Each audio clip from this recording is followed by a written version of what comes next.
نحمدہ ونصلی ونسلم علی سید الانبیاء والمرسلین بسم اللہ الرحمن الرحیم۔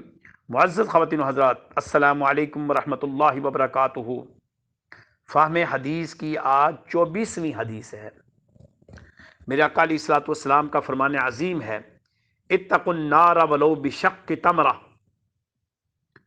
فرمایا جہنم سے بچنے کے لیے اگر تمہیں کھجور کا ایک چھوٹا سا ٹکڑا بھی صدقہ کے طور پر دینا پڑے تو وہ دو تاکہ تم جہنم کی تپش سے، آگ سے بچ سکو۔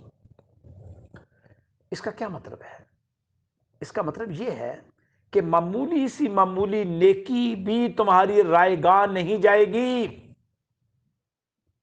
وہ لوگ جو صدقات کی طرف نہیں بڑھ رہے، ان کو فرمایا گیا ہے کہ اللہ کی راہ میں خرچ کرنے سے دوزخ سے نجات ملے گی، اللہ کی راہ میں خرچ کرنے سے قبر کی وحشت سے نجات ملے گی، قبر کی تاریکی سے نجات ملے گی، آگ سے نجات ملے گی۔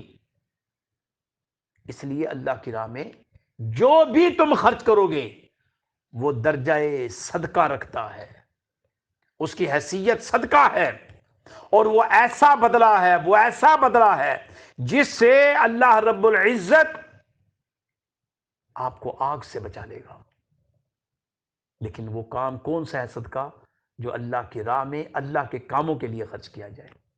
اللہ کی راہ سے کبھی یہ مطلب نہ سمجھیے گا کہ آپ راستے میں گزر رہے ہیں اور کوئی سائل آپ کے سامنے کھڑا ہو گیا اور وہ بضد ہے آپ سے مانگنے کو، اور آپ اس کو اس نظریے سے 10 روپے یا 1 روپیہ یا 2 روپے دیتے ہیں کہ میری بلا ٹل گئی اور میں آگ سے بچ گیا۔ نہیں بھائی، وہ تو پروفیشنل لوگ ہیں۔ اسلام نے تو گداگری سے ممنوع کیا ہے، اسلام نے تو گداگری کی مذمت کی ہے، اسلام نے تو کمائی کو ترجیح دی ہے۔ القاسم و حبیب اللہ، محنت، اپنے ہاتھ سے محنت کرنے والے کی عزت دی ہے۔ تو کیا اس سے صدقہ ہوتا ہے؟ نہیں، اس سے ہوتا۔ اگر آپ چھتوں کے اوپر کوئی چیزیں پھینک دیں، اس سے صدقہ ہوتا ہے؟ نہیں بھائی۔ سڑکوں کے اوپر کچھ پھینک دے تب صدقہ ہوتا ہے؟ نہیں۔ اس دور میں سب سے بہترین صدقہ، جس طرح آپ نے فرمایا اولاد تمہارے لیے بہترین صدقہ ہے۔ کیسے ہے؟ اس کو دین سکھائے۔ آج بہترین صدقہ کیا ہے؟ قرآن مجید کی تشہیر ہے، اشاعت ہے، حدیث رسول صلی اللہ علیہ وسلم کی تشہیر و اشاعت ہے، خیر کو پھیلانے کا ذریعہ بننا، یہ صدقہ اور خیرات ہے۔ جب تک وہ الفاظ قائم اور دائم اور چلتے رہیں گے، وہ آپ کو صدقہ جاریہ ہوتا رہے گا، آپ کو اس کا اجر ملتا رہے گا۔ اگر آپ نے ویسے ہی جیسے مسر کی دال پہ پھینک دی، اس میں کیا ہوتا ہے؟ آپ حشرات الارض کے رازق تو نہیں بن سکتے۔ آپ 1 کلو دال پھینکیں گے یا 1 کلو، خیر کوئی بھی پھینک، 1 پاؤ یا 1 پاؤ پھینکتے ہیں، 2 چھٹانگ پھینکتے ہیں، تو کیا وہ 2 پاؤ چھٹانگ سے وہ جو زمین کے حشرات ہیں ان کا رزق پورا ہو گیا؟ وہ آپ 1.25 کلو یا 1.5 کلو گوشت پھینکتے ہیں، تو کیا وہ 1.25 کلو یا 1.5 کلو گوشت سے آج جو جانور کھائیں گے، اس کے بعد ان کو کون کھلائے گا؟ آپ کون ہوتے ہیں کسی کے رازق بننے کے؟ آپ انسان ہیں۔ آپ کو باصیت انسان جو ذمے لگایا گیا ہے کام، وہ کرو۔ آپ کے ذمہ امر بالمعروف ہے۔ کنتم خیر امۃ اخرجت للناس تأمرون بالمعروف وتنہون عن المنکر۔ تم ایک بہترین امت ہو جو کہ لوگوں میں سے نکالی گئی ہے، جس کا کام امر بالمعروف کرنا ہے، ونہی عن المنکر کرنا ہے۔ تم وہ کام کرو نا۔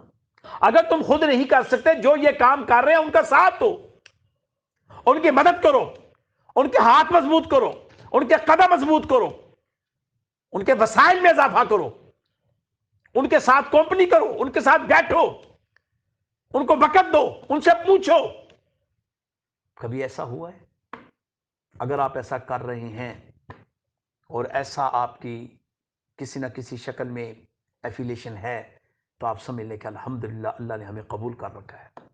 اگر ایسا نہیں ہے تو اس کی تلاش کریں اور ان راستوں کو، ان خطوط کی طرف چلنے کی کوشش کریں جو خطوط ہمیں آگ سے نجات دیں گے. اللہم اجرنا من النار، اے اللہ ہمیں دوزخ کے عذاب سے محفوظ رکھ، ہمیں بچا. کیسے بچا؟ تو اس حدیث کے ذریعے اتقوا النار ولو بشق تمرہ، اپنے آپ کو اگر کھجور جتنی نیکی بھی کرنی پڑے، ایک کھجور کا دانہ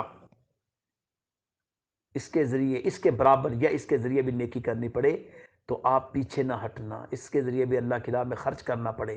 مثلا آپ کے پاس، آپ سوچتے رہیں کہ 100 اکٹھا ہوگا تب خرچ کریں گے.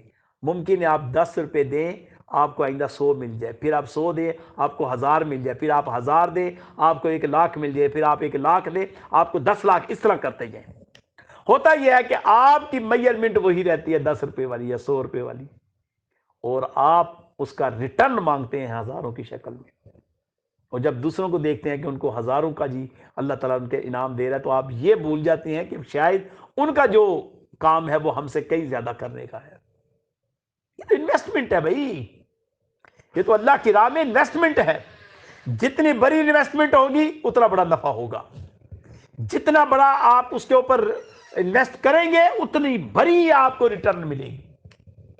یہ وہ انویسٹمنٹ ہے.